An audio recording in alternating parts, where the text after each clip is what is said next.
siège de l'Empire fatimide.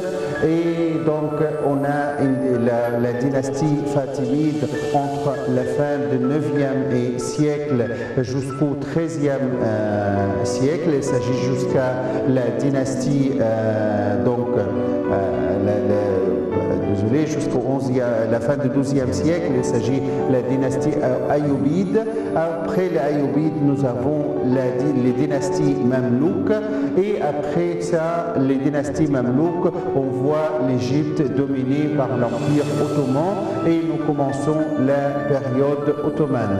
Donc dans cette salle, on voit des pièces variées, fabriquées aussi ou des textiles variés, fabriqués aussi en plusieurs matériaux. Par exemple, là, on a de la soie ici et probablement c'est de la soie importée de Chine de cette époque. Une sorte de costume, donc une grande robe avec une grande jupe et travaillée en plusieurs textiles, notamment de la soie et de la soie ornée avec des fils en or et fils en argent comme nous voyons ici. Certaines sortes aussi de draps fabriqués en soie, comme nous voyons ici, à droite et à gauche.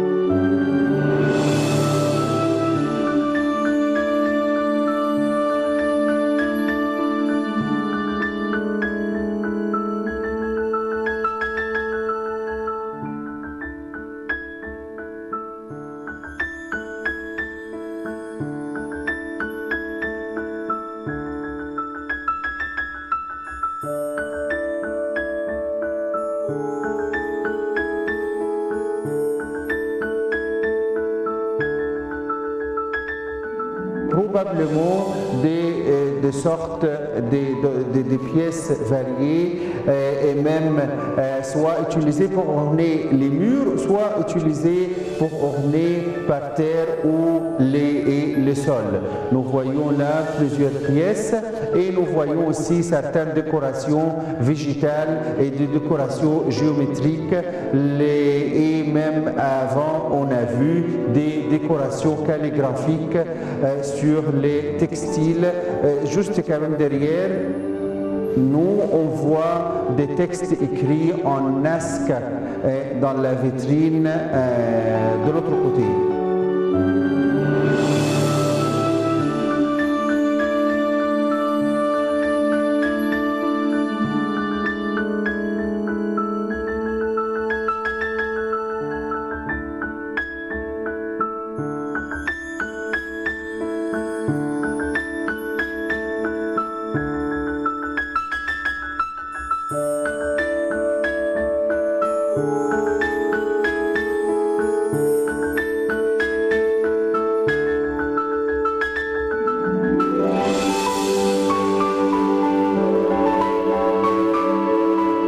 On voit ce qu'on appelle dans les textes modernes le blanc. Il s'agit de toutes ces pièces-là utilisées pour les lits. Par exemple, l'oreiller qu'on le voit ici probablement en soie, couvert d'écritures calligraphiques et de décorations calligraphiques. Il s'agit d'écritures. Et comme nous avons aussi d'autres pièces où nous avons une partie d'un verset coranique, Inna fatahna laka fathan mubinan, c'est écrit en manière très décorative sur la pièce au fond, donc un fond un peu clair avec d'écriture en bleu foncé.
Dans cette grande vitrine, on voit les trois dynasties ou deux dynasties importantes. Il s'agit de ce qu'on appelle la dynastie fatimide.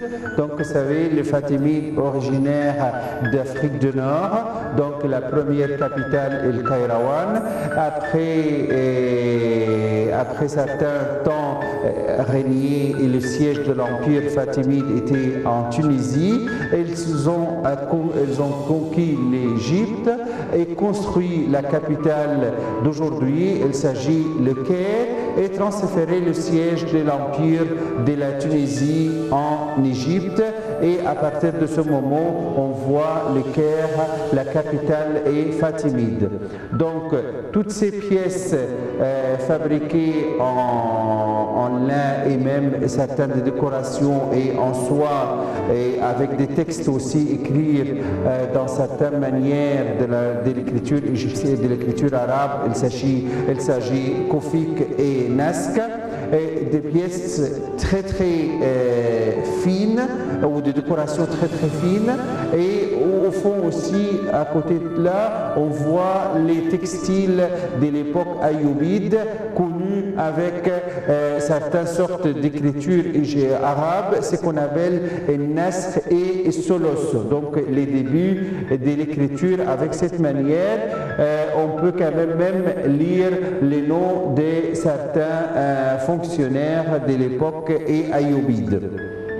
Après les Ayyoubides, cette dynastie qui n'a pas duré très longtemps, c'est à peu près 80 ans, et durant cette période, l'Égypte a connu les croisades, au moins les plus importantes croisades, c'est la troisième croisade dont Saladin a pu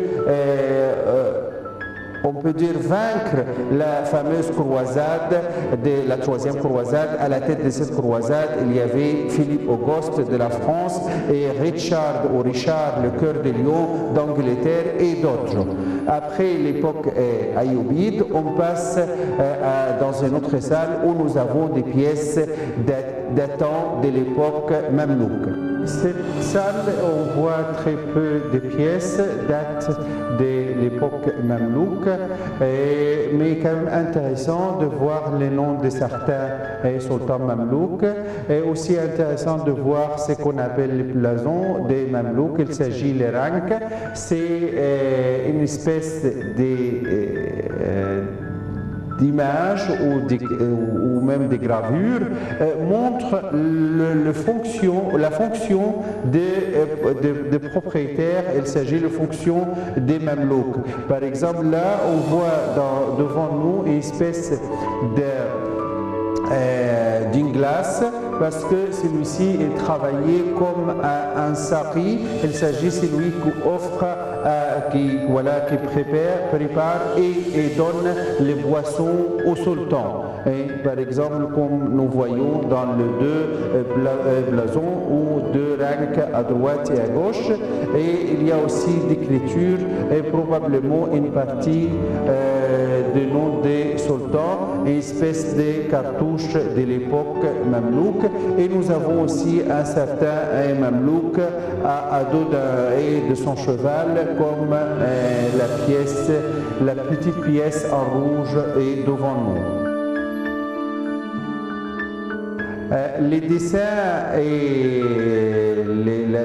les dessins qu'on le voit sur les textiles, il est fabriqué avec une espèce de tampon comme on le voit ici. L'image soit fabriquée en bois probablement et rarement en pierre. On voit les dessins, donc il suffit de mettre ces pièces, les tampons dans les couleurs, dans les peintes et le appliquer sur les textiles pour retrouver ces dessins plus tard sur les textiles. En fait, c'est la même sorte, les mêmes techniques utilisées pour imprimer les dessins sur les textiles aujourd'hui, mais bien sûr avec une technique plus moderne. Mais c'est le même principe de voir les dessins en négatif ici et l'appliquer sur les textiles.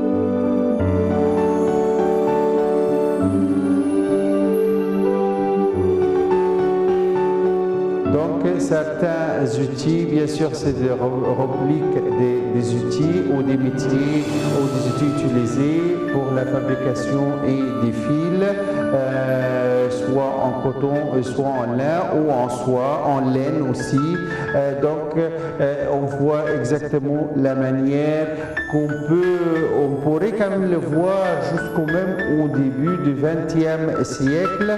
Il y avait les mêmes ouvriers travailler par les mêmes manières. Il est possible aujourd'hui aussi de trouver dans certains petits villages de la Haute-Égypte les mêmes modèles et les mêmes outils utilisés jusqu'à nos jours malgré l'industrie importante du textile dans le monde aujourd'hui.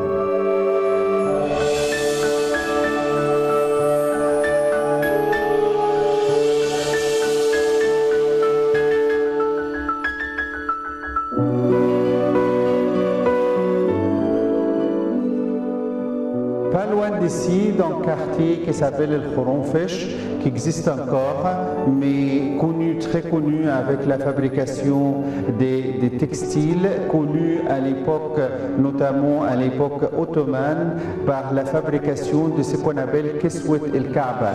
El-Kaaba, c'est le cube saint qui se trouve en Arabie Saoudite aujourd'hui. Donc, el-Kaaba, on voit les bâtiments complètement couverts tout le temps avec des espèces et de draps en noir et sur lesquels on voit des versets coraniques et des décorations calligraphiques et végétales et géométriques aussi.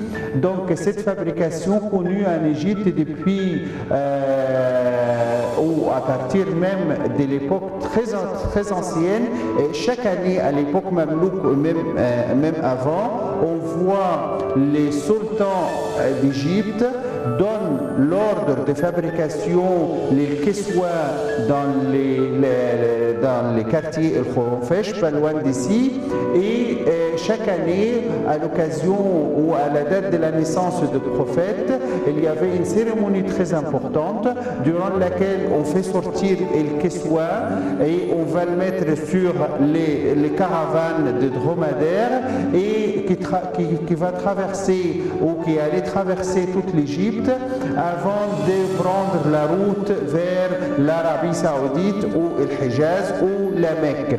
Donc cette fabrication restait en cours jusqu'aux années 60.